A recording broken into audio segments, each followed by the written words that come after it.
नमस्ते, twin world में आपका स्वागत है।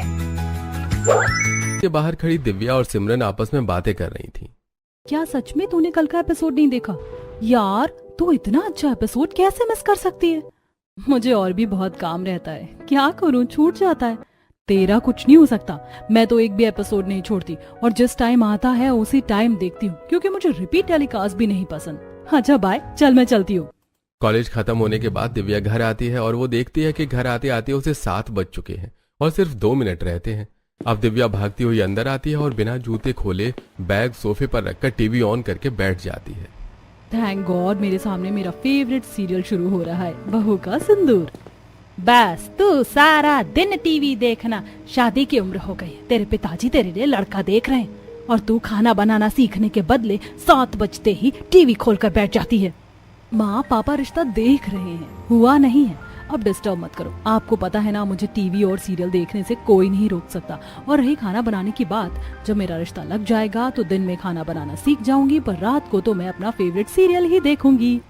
आशा दिव्या को सुनाते हुए रसोई में जाती है और खुद ही खाना बनाने लगती है। इसी तरह कुछ दिन बीत जाते हैं और एक दिन जब सब सुबह का नाश्ता कर रहे थे तब सुरेश लड़के का फोटो दिखाता है। अच्छा फोटो देखकर बताओ तुम्हें लड़का कैसा लगा? लड़का 4 भाई बहन है और वो घर में सबसे बड़ा बेटा है। घर परिवार बहुत अच्छा है। लड़का तो सच में काफी अच्छा है जी। वैसे कब आ रहे हैं लड़के वाले हमारी दिव्या को देखने? बस 2-3 दिन में। वो सब तो ठीक है पापा, पर लड़के वालों को सुबह बुलाना या दोपहर को? शाम को 7 बजे के बाद मैं टीवी देखती हूँ और उस टाइम पर मुझे कोई कॉम्प्रोमाइज नहीं चाहिए। दिव्या की बात सुनकर सुरेश और आशा हंसने लगते हैं। इसी तरह कुछ दिन बीतते हैं और अमर अपने परिवार के साथ दिव्या को देखने उसके घर आता है और सब कुछ सही रहता तो इस तरह दिव्या और अमर का रिश्ता लग जाता है। समय गुजरता है और शादी के दिन नजदीक आने लगते हैं, जिसके चलते शादी की शॉपिंग भी जोरों शोरों से चल रही थी। अरे जल्दी पसंद कर, तेरी ही शादी होनी है, कौन सी चूड़ी लेनी है? माँ हम चूड़ी और मेकअप की शॉपिंग कल आकर करेंगे, 7 बजने वाले हैं, मेरे सीरियल का टाइम हो रहा है। भैया रहने दो, हम कल आकर लेंगे। पता नहीं इस लड़की का क्या होगा ससुराल में। क्योंकि 7 बजने वाले होते हैं इसलिए दिव्या बिना शॉपिंग किए अपनी माँ के साथ घर आती है और अपना फेवरेट सीरियल देखने लगती है। देखते ही देखते दिव्या की हल्दी का दिन आ जाता है। आप सब क्या कर रहे हैं? हल्दी लगाकर हल्दी की रस्म जल्दी से खत्म करो ना, 7 बज गए हैं, मुझे अपना फेवरेट सीरियल बहू का सिंदूर देखना है। दिव्या अब कुछ दिन सीरियल भूल जा, क्योंकि तू खुद किसी के घर की बहू बन रही है, अब चुपचाप बैठी रहे। कुछ ही देर में दिव्या की हल्दी की रस्म शुरू होती है, जिस वजह से आज दिव्या टीवी सीरियल मिस कर देती है और फंक्शन खत्म होने के बाद अपनी दोस्त को वो फोन करती है। सिमरन आज तूने सीरियल देखा ना, क्या हुआ उसमें तुझे पता है? आज का एपिसोड बड़ा ही इंटरेस्टिंग था, पर मेरी शादी हो रही है इसलिए मैं देख नहीं पाई। कोई बात नहीं दिव्या, अगर तू नहीं देख पाई तो, पर आज मैंने देख लिया और माफ करना, मैं तेरी हल्दी में नहीं आ पाई पर शादी में पक्का आऊंगी, वो भी 7 बजे का शो देखकर। तू ही मेरी सच्ची दोस्त है। अब जब तक मैं टीवी ना देख पाऊं तुझे एक भी एपिसोड मिस नहीं करना और शादी के बाद मुझे पूरी डिटेल में सारे एपिसोड बताने हैं। सिमरन से बात करके दिव्या फोन रख देती है और अगले दिन दिव्या की शादी अमर से हो जाती है। शादी के बाद दिव्या अपने ससुराल जाती है। थकी हारी दिव्या सोफे पर बैठी ही थी कि शांति कहती है, बहू तुम इस घर की सबसे बड़ी बहू हो, इसलिए घर की सारी जिम्मेदारी भी तुम्हारे ऊपर है। और भाभी मैं इस घर की सबसे छोटी और लाडली बेटी हूँ और आपकी इकलौती नंद। हाँ भाभी, ये आपकी वो नंद है जिसे हम कूड़े के डिब्बे से उठाकर लाए हैं। बस करो तुम दोनों, बेचारी मेरी बहू थक चुकी है और फालतू की बकवास कर रहे हो, अब तो आराम कर ले। सभी घर वालों से मिलकर दिव्या आराम करने के लिए जाती है। कल उसकी पहली रसोई होती है, इसलिए वो सभी के लिए बड़े ही प्यार से दाल मखनी, पराठे, रोटी, सब्जी, पुलाव जैसे पकवान बनाती है। वाह बहू, तुम्हारे हाथों का खाना खाकर तो मजा आ गया। दिव्या मुझे ऑफिस के लिए लेट हो रहा है, तुम जल्दी से मेरा लंच लेकर आ जाओ। भैया आप भाभी के साथ कितना रूड हो, उनके खाने की तारीफ तो कर देते। अपने भाई की बात सुनकर अमर शर्मा जाता है और दिव्या अपने पति को खाना दे देती है। इसी तरह 2 दिन बीत जाते हैं और न चाहते हुए भी दिव्या को अपना टीवी सीरियल छोड़कर रसोई में खाना बनाना पड़ता है। ऐसे ही एक दिन दिव्या रसोई में खड़ी होकर खाना बना रही होती है और पूरा परिवार टीवी देख रहा होता है। तभी उसके फेवरेट शो बहू का सिंदूर सीरियल की आवाज आती है। मेरी सास भी बहू का सिंदूर देखती है, ये तो मेरा फेवरेट शो है। 3-4 दिनों से मैंने कोई सीरियल नहीं देखा। नई बहू हूँ, उनके साथ जाकर बैठ भी नहीं सकती, क्या करूँ? दिव्या मेरे पेट में गैस बन रही है, 1 गिलास नींबू पानी बना दो। अमर जी बाहर सब टीवी देख रहे हैं, शायद सीरियल आ रहा है। आप थोड़ी टीवी की आवाज बढ़ा दीजिए ना, मैं खाना बनाते हुए सुन लूंगी। हाँ, तुम्हारा फेवरेट सीरियल आ रहा है ना, कह देता हूँ वो टीवी का वॉल्यूम बढ़ा देंगे, तुम नींबू पानी बना दो। बाहर जाकर अमर टीवी का वॉल्यूम बढ़ा देता है और नींबू पानी बनाते हुए दिव्या बस आवाज सुनती है। क्या चल रहा है सीरियल में, कुछ समझ नहीं आ रहा। एक काम करती हूँ, सिमरन से पूछती हूँ उसने सारे एपिसोड देखे या मिस कर दिए। अब जल्दी से दिव्या नींबू पानी लेकर अपने कमरे में जाती है और अमर को दे देती है और खुद अपनी दोस्त को फोन करके बालकनी पर खड़ी होकर बातें करती है। मुझे पता था तेरा फोन जरूर आएगा, फिक्र मत कर, मैं सारे एपिसोड देख रही हूँ बिना एक भी एपिसोड मिस करे। और बहू के सिंदूर में उसका जो पति था ना, उसने अपनी बीवी को अपना लिया है, वो भी सबके सामने। सच में इसी दिन का तो मैं इंतजार कर रही थी। अच्छा चल रखती हूँ, घर वालों को खाना देना है। दिव्या सीरियल की बात करके फोन रख देती है और घर वालों को खाना दे देती है। इसी तरह कुछ दिन बीत जाते हैं और सभी काम पर जाने लगते हैं। ऐसे ही एक शाम 7 बजते ही शांति टीवी देखने के लिए बैठ जाती है और अपना फेवरेट सीरियल आता देख बार बार खाना बनाते हुए दिव्या बाहर आती। कभी वो सब्जी चलाते हुए चमचा लेकर बाहर आती तो कभी चाकू लेकर आती और सास के साथ बैठ जाती। बहू तो मेरे साथ बैठकर टीवी देख रही है, 7 बज गए हैं, 8 बजे तक सब आ जाएंगे। माँ जी, आपकी तरह बहू का सिंदूर और 5 बहू की रसोई मेरा फेवरेट सीरियल है। मैंने सब्जी छौंक दी है, गैस भी कम है और दाल भी पकने के लिए रख दी है। जैसे ही ऐड आएगा अंदर चली जाऊंगी। फिर ठीक है बहू, आराम से टीवी देखते हुए खाना बना, बस लेट मत करना। क्योंकि दिव्या अभी नई थी इसलिए शांति को इस बात से कोई ऐतराज नहीं होता और जैसे ही ब्रेक आता है तो आटा गूंथते हुए फिर से बाहर आती है और टीवी देखने लगती है। इसी तरह कुछ दिन बीत जाते हैं और एक दिन जब दिव्या छत पर पौधों को पानी दे रही होती है तो उसकी मुलाकात अपनी पड़ोसन सुजाता से होती है जो कपड़े सुखा रही थी और दिव्या पौधों को पानी डाल रही थी। तुम तो शांति आंटी की बहू हो, पहली बार देख रही हूँ तुम्हें। हाँ, मैं अभी कहीं बाहर नहीं जाती ना, इसीलिए। वैसे कल रात को तुम्हारे घर से टीवी की आवाज आ रही थी। तुम लोग भी 5 बहू की रसोई सीरियल देखती हो क्या? तुम भी देखती हो क्या? वो सीरियल तो मेरा फेवरेट है, पर घर में काम इतने होते कि देख ही नहीं पाती। मैं कल खाना बना रही थी और पूरा परिवार बैठकर फुल वॉल्यूम में टीवी देख रहा था। वैसे कल के एपिसोड में क्या हुआ था? इस तरह दिव्या को ससुराल में एक सीरियल गॉसिप सहेली मिल जाती है जिससे वो सीरियल के हर एपिसोड को डिस्कस करती है। इसी तरह एक हफ्ता बीत जाता है और घर में कोई नहीं होता। 7 बजने वाले होते हैं और इसीलिए दिव्या जल्दी से गैस पर दूध और चाय रखकर सोफे वाले हॉल में हाथ में रिमोट लिए टीवी चलाकर बैठ जाती है और अपना फेवरेट सीरियल देखने लगती है। मेरा हमेशा फेवरेट रहेगा ये शो। कहानी में क्या ट्विस्ट आ रहा है? ये सीरियल का हीरो है, पहले मार खाएगा और फिर मारेगा। दिव्या टीवी देखने में इतनी खो जाती है कि वो भूल जाती है कि उसने रसोई में दूध और चाय रखी है। अब जैसे ही शांति घर आती है अपनी सास को देखकर उसे दूध का याद आता है और वो भागती हुई रसोई में जाती है और फैले हुए दूध और चाय को साफ करने लगती है।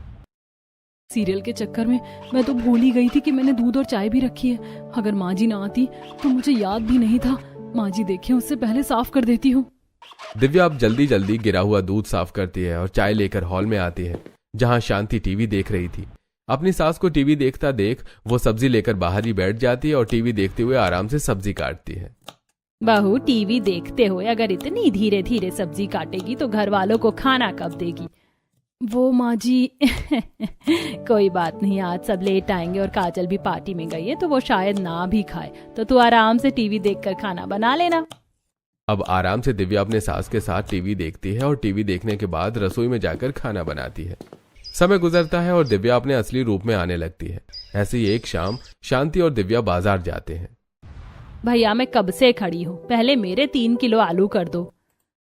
माँ जी आलू रहने देते हैं ना, घर में आलू रखे हुए। 7 बजने वाले, हम दोनों का फेवरेट शो आने वाला है। बहू बाजार आई हूँ तो सब्जी लेकर ही जाऊंगी ना, टीवी ना छूट जाए इसके लिए सब्जी थोड़ी ना छोड़ूंगी। इनको कौन समझाए, मैं रोज शो के टाइम पर ही शो देखती हूँ। मुझे बाद में देखना या रिपीट टेलीकास्ट पसंद नहीं। अब शांति सब्जी लेकर घर आती है और देखते हैं कि उसका पूरा परिवार घर आ चुका है। 8 बजने वाले हैं, माँ जी की वजह से मेरे दोनों शो छूट गए। अरे भगवान, पूरा बाजार खरीद कर ले आई हो क्या? हम 6:30 बजे से घर आकर बैठे हैं और तुम सास बहू लापता हो। भूख के मारे पेट में चूहे कूद रहे हैं। माँ भाभी, आप दोनों को खाना बनाने में 1 से 2 घंटा लगेगा। मुझसे भूख बर्दाश्त नहीं हो रही है, हम पूरे दिन नहीं खाते हैं। आज कहीं बाहर चलते हैं खाने के लिए। बाजार जाने की वजह से खाना बनाने में लेट हो चुका था, इसलिए पूरा परिवार बाहर डिनर करने जाता है। क्या हुआ दिव्या, जब से तुम बाजार से आई हो पता नहीं कौन सी गहरी सोच में डूबी हो? खाना क्यों नहीं खा रही हो? नहीं नहीं, मुझे क्या होगा। अब कैसे बोलूं तुमसे। तुम्हारी माँ की वजह से मेरा फेवरेट सीरियल छूट गया।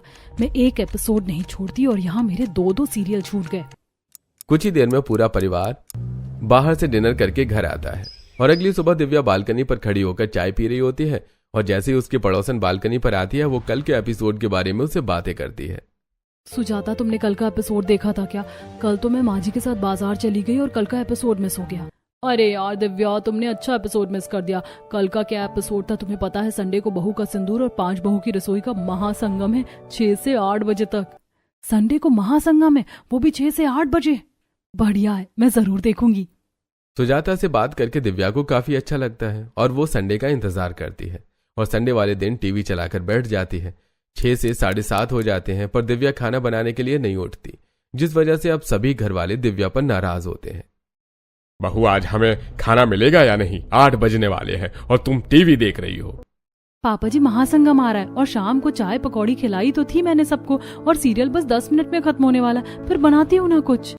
भाभी, आप घर में रहती हो, आपको भूख नहीं लगती, पर हम लोग रोज बाहर जाते हैं और हमें 8 बजे खाने की आदत है। बहू, अगर तुमसे खाना नहीं बनता तो कह दो। शांति, आजकल की बहू एक नंबर की कामचोर होती है।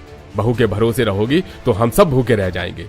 तुम ही जाकर कुछ बना लो और अगर तुमसे भी नहीं बनता तो कह दो मुझे।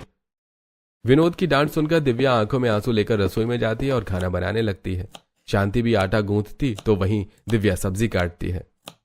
बहू, अपने ससुर की बातों को दिल पर मत लो, वो थोड़े सख्त मिजाज के हैं। अगर समय पर खाना नहीं मिलता है तो नाराज हो जाते हैं। और तुमने पूरा शो तो देख ही लिया, बस एक सीन ही तो छूटा है, दिन में देख लेना। अपनी सास के साथ खाना बनाकर सभी को खिलाकर दिव्या अपने कमरे में जाती है और लेटकर चुपचाप रो रही होती है। उसकी सिसकियों की आवाज सुनकर अमर उससे कहता है, क्या हुआ दिव्या, तुम रो क्यों रही हो? आज तक टीवी देखने के लिए मेरे पापा ने मुझे कभी नहीं डांटा और यहाँ पापा जी ने इतनी बुरी तरीके से सबके सामने मुझे डांटा। मैं बहू हूँ ना, इसीलिए। अच्छा, पापा की तरफ से मैं माफी मांगता हूँ, आप चुप भी हो जाओ। तुम्हारे आंखों में आंसू अच्छे नहीं लग रहे हैं। और रही सीरियल देखने की बात, वो तो तुम अपने फोन में भी देख सकती हो। खाना बनाते हुए आराम से देखना। टीवी और फोन में फर्क होता है। मुझे बड़े स्क्रीन पर सीरियल देखने की आदत है, ना कि टच्चे से फोन में। और फोन में मैं किसी भी वक्त सीरियल देख सकती हूँ, पर मुझे किसी भी वक्त सीरियल नहीं देखना। एक इंटरेस्ट और सस्पेंस तो क्रिएट होना चाहिए ना, और वो तभी होता है जब हम टीवी देखते हैं, ना कि तब जब हम फोन में शो देखें या फिक्स टाइम पर। अच्छा ठीक है, अब माफ कर दो। पापा की तरफ से मैं कान पकड़कर सॉरी बोलता हूँ। अमर कान पकड़कर सॉरी मांगता है, जिससे दिव्या को काफी अच्छा लगता है। और अगली सुबह दिव्या घर के बाहर सफाई कर रही होती है और तभी वो अपनी कुछ पड़ोसन को बात करते हुए सुनती है। अरे बहन, कल तो मजा ही आ गया। इसे कहते हैं महासंगम। उसकी ननद और सास बड़ी खराब है। आखिरकार पति के सामने उसकी सच्चाई तो खुली। क्या उसकी सास और नंद की सच्चाई उसके पति को पता चल गई? अरे बहन, कल तो सच में काफी अच्छा एपिसोड आ रहा था, पर मैं लास्ट सीन ही नहीं देख पाई। बुढ़िया खुद तो टीवी सीरियल देख लेती है और अपनी पड़ोसन से बात भी कर लेती है, पर यही जब मैं टीवी देखती हूँ तो सभी को आग लग जाती है। काम करके दिव्या अंदर जाती है और कुछ देर बाद दिव्या अपनी सास को रिपीट टेलीकास्ट देखते हुए देखती है। भला रिपीट टेलीकास्ट कौन देखता है? टीवी सीरियल देखने में तो तभी मजा आता है जब वो अपने समय पर शुरू हो। दिव्या मुंह बनाकर अपने कमरे में चली जाती है और शाम को 7 बजे से पहले खाना बनने के लिए गैस पर रख देती है और सीरियल शुरू होते ही अपने सास के साथ बैठकर टीवी देखने लगती है। बहू, खाना तो रख दिया ना तूने? और गैस तो कम है ना? हाँ माँ जी, खाना रख दिया है मैंने, गैस भी कम की है। आज दाल चावल बना रही हूँ। कुकर में बार बार देखने का झंझट भी खत्म। अब टीवी देखते हैं। दिव्या और शांति टीवी देखने में इतनी खो जाती हैं कि खाना जलने की बदबू उन्हें आती ही नहीं और करिश्मा घर में सूंघते हुए आती है। माँ, भाभी, आपको कुछ जलने की बदबू नहीं आ रही है? हाय राम, मेरा खाना!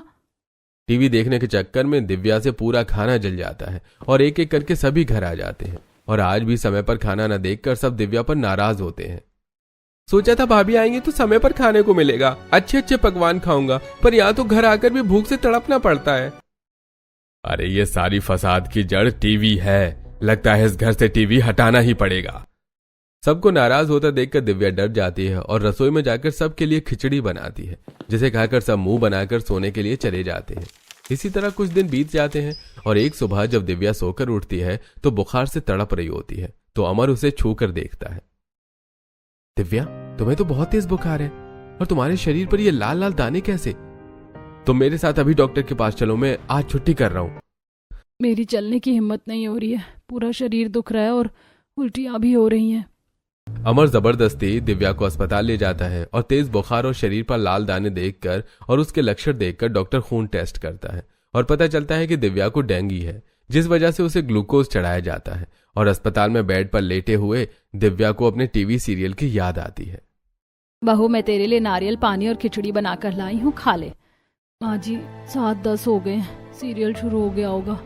हॉस्पिटल में तो एक टीवी भी नहीं है, 2 दिनों से अस्पताल में पड़ी हूँ, टीवी भी नहीं देखा। भाभी, आपका कुछ नहीं हो सकता, हॉस्पिटल में बीमार पड़ी हो फिर भी आपको टीवी की पड़ी है। दिव्या की बातों से पूरा परिवार परेशान हो जाता है। देखते ही देखते 1 हफ्ता बीत जाता है। दिव्या की हालत में सुधार होता है और वो घर आती है। और जब सुजाता को ये पता चलता है तो वो दिव्या से मिलने आती है और उसकी कमरे में आकर बैठती है। मैंने सुना है तुम्हें डेंगू हो गया था और खून की प्लेटलेट बहुत ज्यादा गिर गई थी, अब तो ठीक हो ना तुम? हाँ, अब तो पहले से ठीक हूँ। 1-2 दिन से कमजोरी हो रही है, पर मैंने किसी को बताया नहीं और अचानक से बीमार पड़ गई। वैसे मैंने 1 हफ्ते से टीवी नहीं देखा। तुमने सारे एपिसोड तो देखे ना? दिव्या, तुम तो जानती हो 6 दिन में से मैं सिर्फ 2 ही दिन टीवी देख पाती हूँ, बाकी खबर तो मुझे तुमसे मिलती है। अच्छा, तुम आराम करो, मैं चलती हूँ। सुजाता के जाने के बाद दिव्या का दिल नहीं लगता और उसे सिमरन की याद आती है। सिमरन मेरी दोस्त, कैसी है तू? मैं बहुत बीमार हूँ, कल ही अस्पताल से घर आई हूँ, बिस्तर से उठ भी नहीं पा रही, इतनी कमजोरी हो रही है। पिछले 1 हफ्ते से मैंने टीवी नहीं देखा। तूने मेरा फेवरेट शो तो देखा ना? अरे यार, तू तो जानती है ना, टीवी सीरियल से ज्यादा इम्पोर्टेंट मेरा काम होता है। वो तो तेरे कहने पर तेरी शादी पर मैंने एक भी एपिसोड मिस नहीं करे। अगर मुझे पता होता कि तू बीमार है तो मैं तेरे लिए टीवी सीरियल जरूर देखती। तूने भी मेरा फेवरेट शो नहीं देखा, अब मैं 1 हफ्ते का शो किससे पूछूं? तो इतनी दुखी क्यों हो रही है? फोन में भी तो तू सीरियल देख सकती है। माना कि छोटे और बड़े स्क्रीन में फर्क होता है, पर अगर तुझे टीवी देखने में दिक्कत है तो फोन में सीरियल देख लेना। तुझे तो अपना सीरियल ही देखना है। और हाँ, सब्सक्रिप्शन करेगी तो उसमें ऐड फ्री होगा। और अगर तुझे अपना इंटरेस्ट और सस्पेंस बरकरार रखना है तो सब्सक्रिप्शन मत लेना, और जैसे टीवी में हर रोज अपने टाइम पर देखती है वैसे ही फोन में देखना। वैसे मुझे फोन में सीरियल देखना बिल्कुल पसंद नहीं, पर यह आइडिया बुरा नहीं, क्योंकि मेरे ससुराल वालों को मेरे टीवी देखने से बड़ी दिक्कत है। बस एक बार मैं ठीक हो जाऊं तब देखना तू कैसे रसोई में खाना बनाते हुए मैं अपना सीरियल देखूंगी। सिमरन के समझाने पर दिव्या उसकी बात मान लेती है और जैसे ही वो ठीक होती है अपने फोन में इस चैनल का ऐप डाउनलोड करती है और 7 बजते ही रसोई में खाना बनाते हुए फोन में सीरियल देखती है। वैसे फोन में भी सीरियल देखने में मजा तो आ रहा है। अब घर वालों को भी मुझसे दिक्कत नहीं होगी और मैं अपना सीरियल भी देख लूंगी। क्या बात है माँ, 7 बज गए, तुम भाभी का फेवरेट सीरियल टीवी में देख रही हो और भाभी खाना छोड़कर बाहर नहीं आई। लगता है बीमार होने के बाद भाभी सुधर गई है। सही कहा करिश्मा तूने, मैं तो भगवान को मिठाई चढ़ाऊंगा, हमारी बहू सुधरी तो सही।